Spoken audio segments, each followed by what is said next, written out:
Assalamualaikum warahmatullahi wabarakatuh. Perkenalkan, nama saya Heru Prasetyo. Saya adalah dosen di Departemen Pendidikan Kepelatihan Olahraga, Fakultas Ilmu Keolahragaan dan Kesehatan di Universitas Negeri Yogyakarta, di mana saya menggeluti cabang olahraga panahan dan kepakaran saya adalah ilmu kepelatihan panahan. Pembuatan video ini untuk memenuhi salah satu komponen penilaian dalam sertifikasi dosen PDD UK TPT tahun 2026. Salah satu mata kuliah yang saya ampuh dan yang akan saya sampaikan pada video pembelajaran kali ini adalah teori metode teknik taktik mental panahan. Mata kuliah ini ditempuh pada semester 4 dengan beban 3 SKS yang terdiri dari 2 SKS teori dan 1 SKS praktek.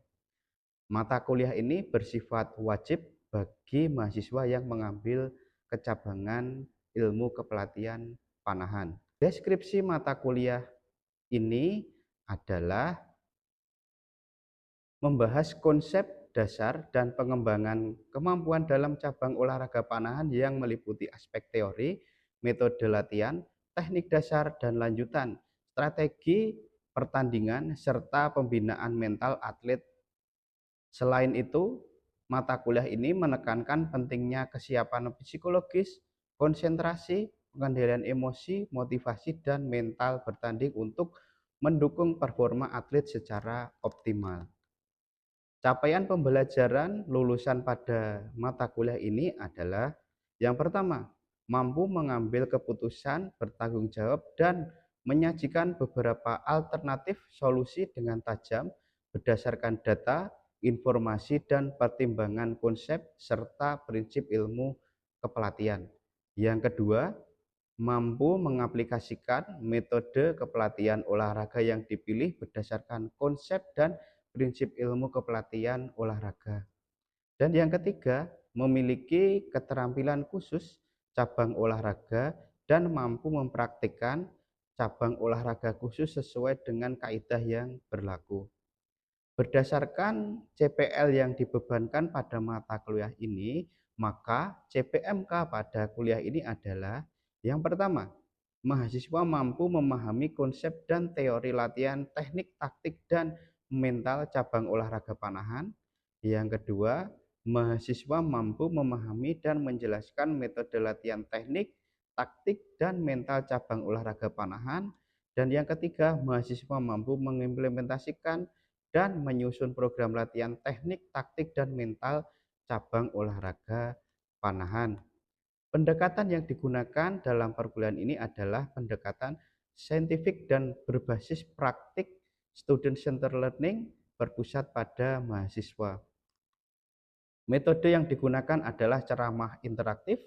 Perkuliahan tidak hanya satu arah namun dua arah dengan mahasiswa dengan dosen serta mahasiswa dengan mahasiswa lainnya.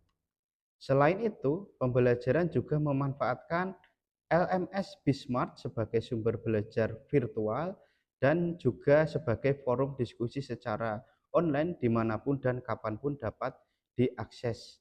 Selanjutnya adalah demonstrasi dan studi kasus. Referensi mata kuliah ini adalah yang pertama, buku teks olahraga BUMPA tahun 2015 dan 2019.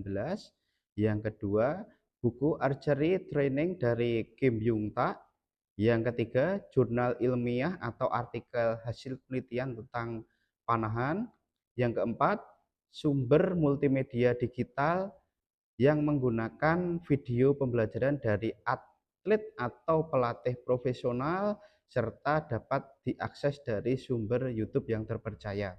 Berkaitan dengan penilaian mata kuliah ini, pada aspek kompetensi kognitif, mahasiswa menggunakan tes objektif dalam bentuk soal pilihan ganda pada ujian tengah semester dan proyek secara individu membuat rancangan program latihan teknik, taktik, dan mental pada ujian akhir semester. Rincian penilaian mata kuliah ini terdiri dari 6 komponen. Yang pertama, kehadiran. Yang kedua, studi kasus. Yang ketiga, kuis, yang keempat tugas, yang kelima UTS, yang keenam ujian akhir semester. Berikut ini adalah video pembelajaran mata kuliah teori, metode teknik, taktik, dan mental dengan materi metode latihan taktik panahan. Bismillahirrahmanirrahim. Assalamualaikum warahmatullahi wabarakatuh. Selamat pagi semua. Bagaimana kondisinya? Sehat? Sudah sarapan? Sudah. Ada yang sakit tidak? Tidak ada ya, tidak ada. Untuk memulai pertemuan atau perkuliahan pada pagi hari ini, kita awali dengan berdoa. Monggo kita berdoa menurut agama dan kepercayaan kita masing-masing. Sikap berdoa mulai.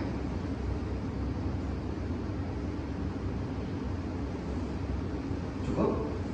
Ya, untuk kali ini kita akan melanjutkan materi pertemuan yang kemarin. Pertemuan yang lalu kita membahas tentang teknik ya, teknik panahan tingkat lanjut. Maka dari itu kita sekarang akan membahas apa?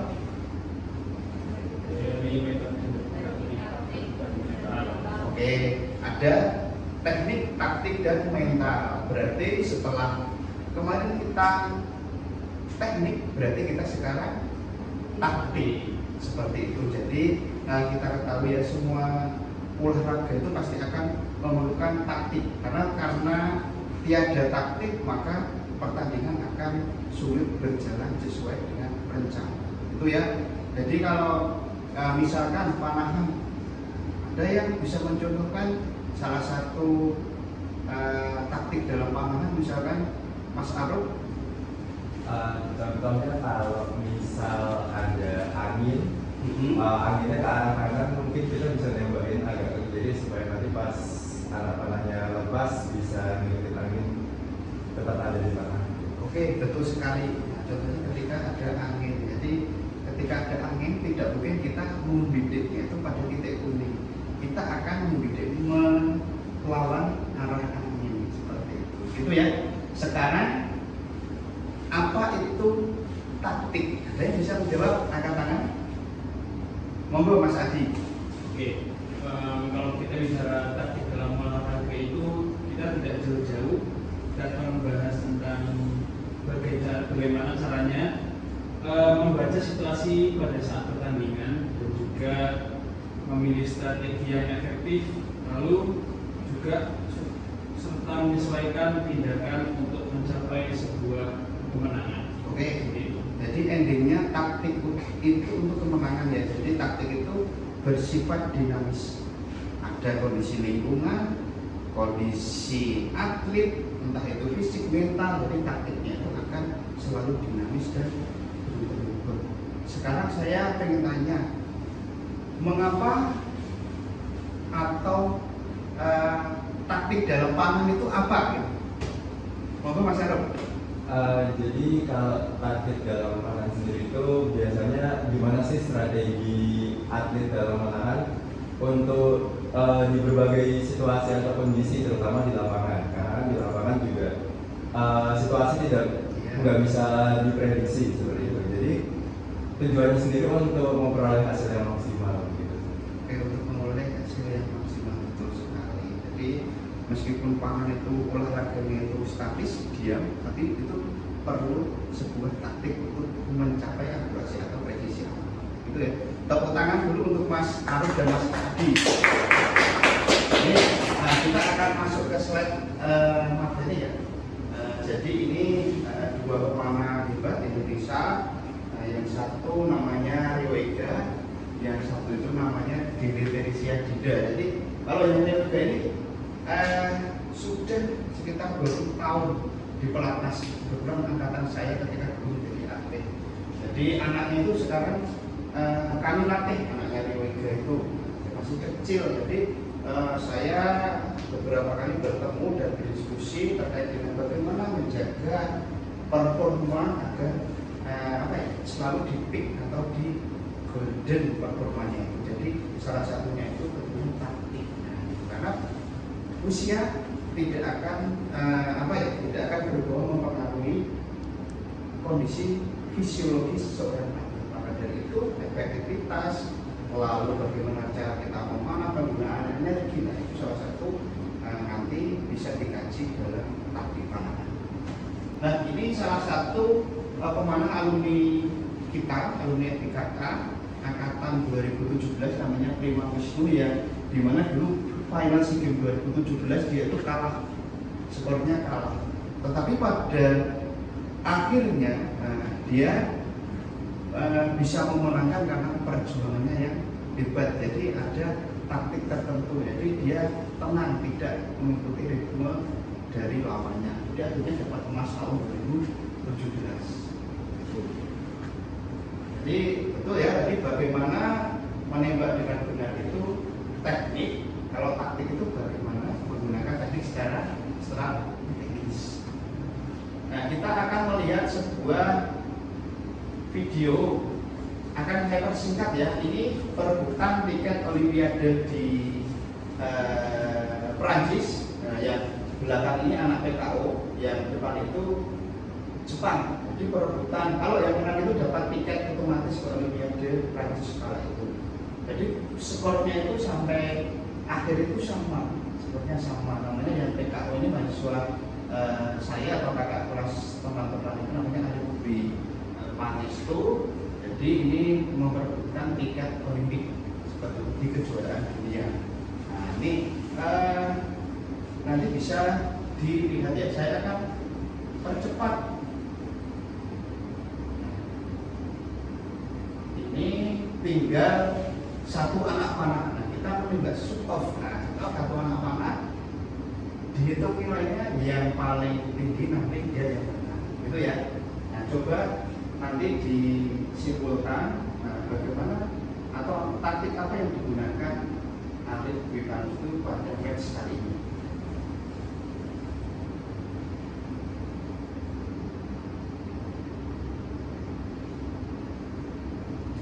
Jarak 70 meter ya itu ya, seperti spesifikasinya siapa namanya, Mbak Devana.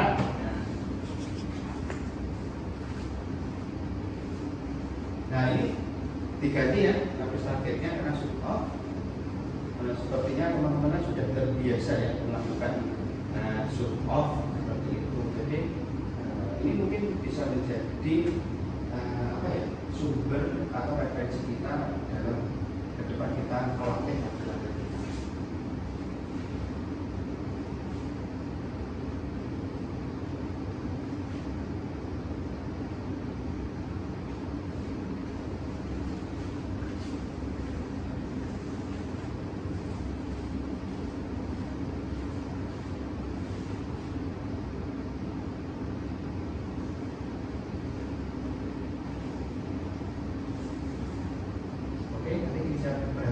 Siapa yang lebih menembak terlebih dulu, dia pengen apa ya, menembak duluan siapa, yang lebih tenang siapa.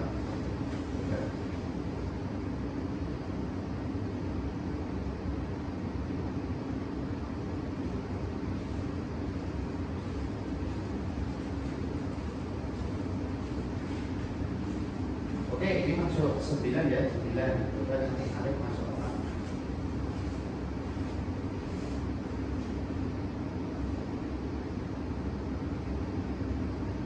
Oke, masuk 10, berarti tiket Olimpiade kemarin didapatkan. Ada yang bisa menyimpulkan tadi apa ya, taktik apa yang digunakan dalam video tersebut? Monggo Mas Arif. Mungkin pertama lebih tenang dulu sih, soalnya kan dari video juga kelihatan yang lawannya lebih grogi, jadi tangan kirinya lebih getar, sedangkan Arif lebih tenang. Terus mungkin Mas Arifnya juga lebih tenang pas waktu nunggu tembakan lawan tuh bisa ngatur nafas dulu biar lebih tenang. Oke, jadi dia terbiasa diberikan latihan pressure ya, di press ketika latihan. Nah, jadi dari adanya pressure maka muncullah taktik tenang dulu. Jadi yang Jepang dia masih deg-degan, belum istilahnya itu tubuhnya atau mentalnya itu belum stabil, dia belum ngambil. Nah, jadi itu Selanjutnya Mbak Devara bisa dibacakan.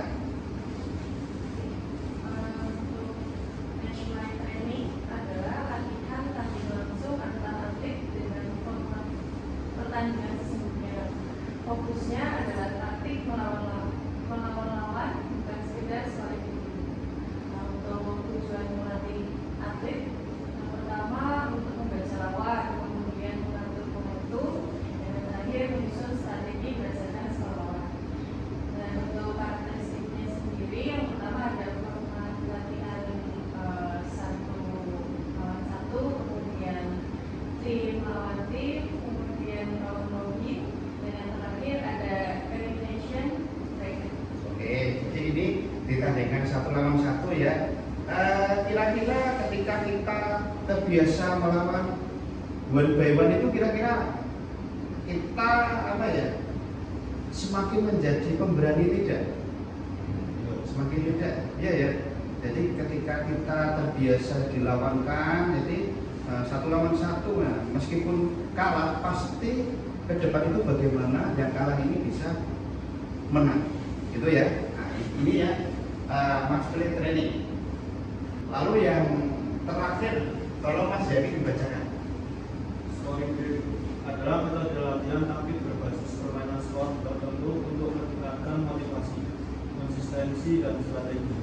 Metode ini membuat latihan lebih kompetitif dan menyenangkan.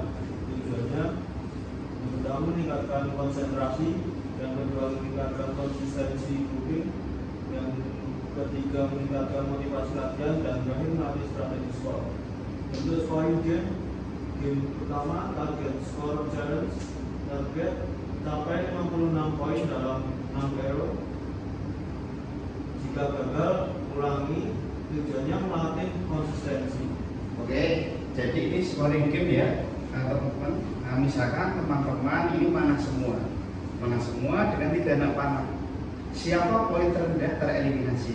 Nah, jadi nanti mana lagi siapa poin terendah tereliminasi sampai ketemu 1 orang juara. Nah, itu akan sangat mengasihkan sekali, memacu adrenalin, lalu semangat pada atlet-atlet kita atau anak didik kita di panahan, gitu ya. Atau dengan 6 anak panah, setiap atlet itu dibebankan misalkan seperti ini 56 poin. Bagi yang tidak bisa mencapai, belum boleh ulang latihan. Bagi yang sudah mencapai, boleh pulang latihan. Akan tetapi jangan ini diberikan sering-sering, karena apa? Takutnya nanti yang ahli itu malah latihan sekali langsung pulang, gitu ya. Jadi perlu ada kombinasi, entah itu skornya dinaikkan supaya tingkat kesulitannya itu menjadi tinggi, gitu ya. Teman-teman, dari bahasan tadi saya akan memberikan tugas untuk teman-teman diskusi. Tolong ini nanti dibagi 2 grup, lalu membuat 1 model latihan dari keempat tadi dan nanti dapat dipresentasikan di depan, gitu ya. Monggo kita bagi 2.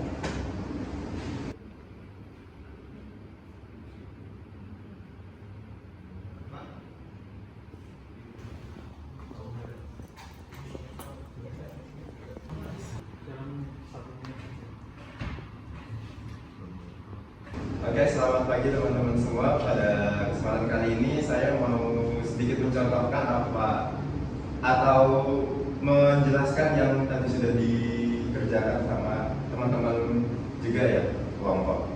Jadi saya mau menjelaskan tentang time pressure training atau latihan waktu ya. Jadi contoh programnya yaitu dalam 1 menit, misal kita mempunyai 3 atlet gitu.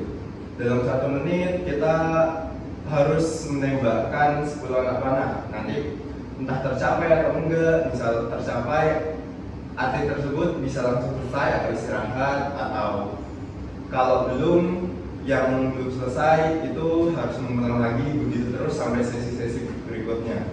Jadi mungkin bisa dilakukan di akhir sesi ya, atau di tengah-tengah sesi sebelum istirahat.